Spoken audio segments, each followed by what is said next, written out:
earlier this year, we were up north again, up on the Sunshine Coast for National Youngies Camp. It was a real blessing to be a part of NYC this year again. And I caught up with a couple up there. They were a bit of a staple of NYC, Mitch and Hayley Walters. Now these guys live another, 2.5 hours further north, I think, on the Fraser Coast. Hey guys. Yep. Hello. Everyone. Hello. We're 2.5 hours, 2 hours north of the Sunshine Coast. Out there, yeah. Yeah. Okay. Now you guys haven't always lived up there, obviously. Mitch, Oh, you're a bit of a. No, we like traveling around. Okay, so mostly in Queensland or what? Yeah, always. Yeah, always Queensland.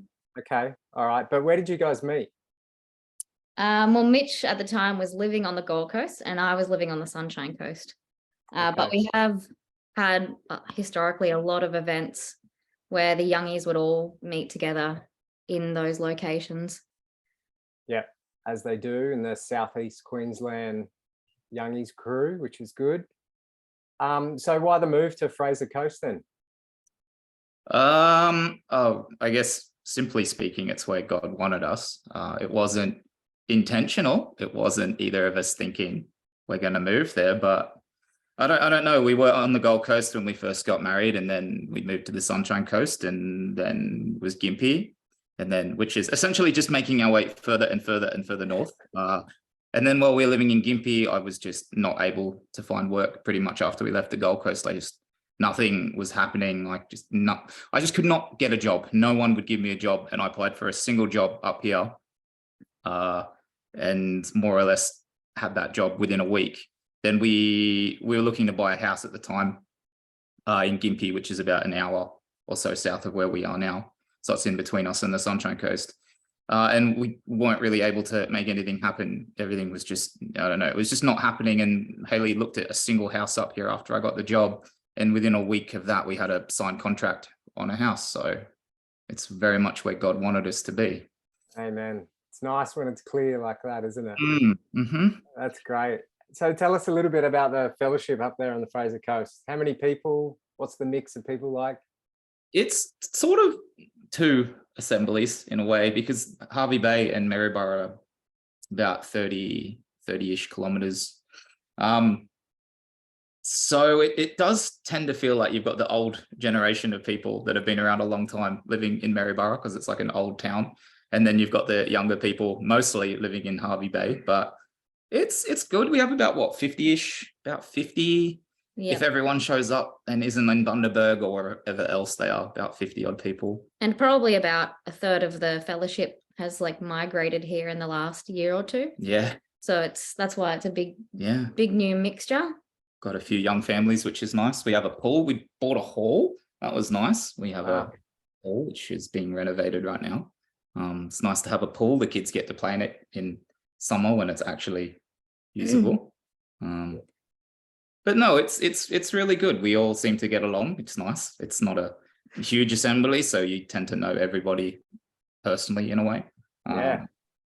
You tend to have things to do always. But I've found it's been a blessing to be a part of a church buying a hall. You do get used a lot to do things like sanding the floor and stuff. But no, it's been a really big blessing in our lives being here. Yeah, that's awesome to hear. It's good to hear. Now, part of walking with God is waiting patiently on Him. And you guys have been waiting. You've had a desire to be parents, and you've been waiting patiently on the Lord. And at NYC, there was a lot of prayer going down, which normally happens. I saw Pastor Pete anointed you both with oil. And tell us a little bit about that experience. Probably 4 years ago, we talked and decided we were going to start trying to have kids.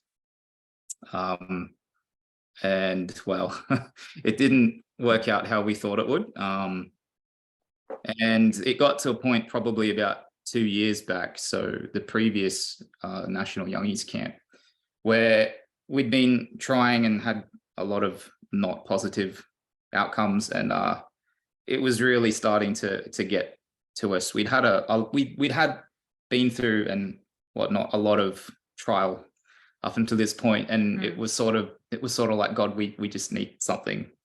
And by that he was saying, I actually fell pregnant almost in a couple of months of trying, but it was that first off, the first pregnancy I had was actually an ectopic pregnancy, which thankfully I believe God got me through that situation naturally, because that can actually be a life-threatening condition if not dealt with straight away. But my body naturally dealt with the process. Otherwise, you sometimes need to do surgery and much more complication. And then after that, just came a string of miscarriages. So that was really challenging. And might point out as well, that was also in amongst losing my own mum. So the grief of the miscarriages and also of losing a parent. So we get to a point where COVID's sort of getting to the end of it, and we have another in-person national youngies camp, and we managed to get to it, which is nice. But at that camp, it really just got to a point where I was sitting in the prayer room. I was having, after one of the meetings at night, I remember praying with some people for things that they were going through, and I remember, Dan, you just came up to me as if, I don't know, just meant to be, and you more or less asked me what was going on. And yeah, in that moment, I just knew it was so much on my wife's heart to have kids, and it wasn't happening. And I was like, well, like, God, it'd be really good if something happened. And I remember in that moment, you mentioning something along the lines of that the prayer would be that by the next youngies camp, there would be a child. So fast forward to the one that's just gone, and we hadn't necessarily been to any doctors at this point, but well, the signs were there that it might be the case, and that Hayley might be pregnant. And I was just there, and we decided we were going to go up the front and have prayer again at a prayer line. And that was, I will just add here, because I actually remember the NYC that Dan, you prayed with Mitch. I think we did actually have an argument because Mitch wanted me to come with him in to pray. And I remember I was just in such a bad place that I was like, no, that's the last thing I want to do right now. I don't want to go pray about it, because I think I may have had a miscarriage very recently and it was just too much to think about. And then this year, the NYC that we had, I actually had a sister come up to me a few weeks beforehand, and she was pregnant, and she said to me, I really, I'm pregnant now and I'd love to have kids at the same time as you, so I'm going to be praying for you. And it was probably a weird God thing that happened inside of me, but something just clicked, and it was this change of, maybe it's going to actually happen now. And it was just a shift in me to actually really persistently put it to prayer, as opposed to sometimes I think with prayer it can just be a bit like, it'll happen when it happens, so I'm not going to persistently pray about it because I trust that God's looking after me. But you then don't end up being persistent, and that probably is because you're afraid it won't happen subconsciously a bit. But anyway, and that led to having a lot of prayer at this NYC, and actually me probably for a first time in a long time believing this could actually happen and this could actually be it. So we had our prayer, and during the prayer line, and Pastor Pete Moore at the time said, well, the Bible talks about being anointed with oil. Don't understand how or why it works, but it's in there, and you want to go and give it a go. And like, well, why not? Something that we don't often see or hear about much anymore. But sure enough, Pastor Peter went off to the kitchen and found some olive oil somewhere. Someone managed to give him some. Thought it was a bit weird, but what are you going to do?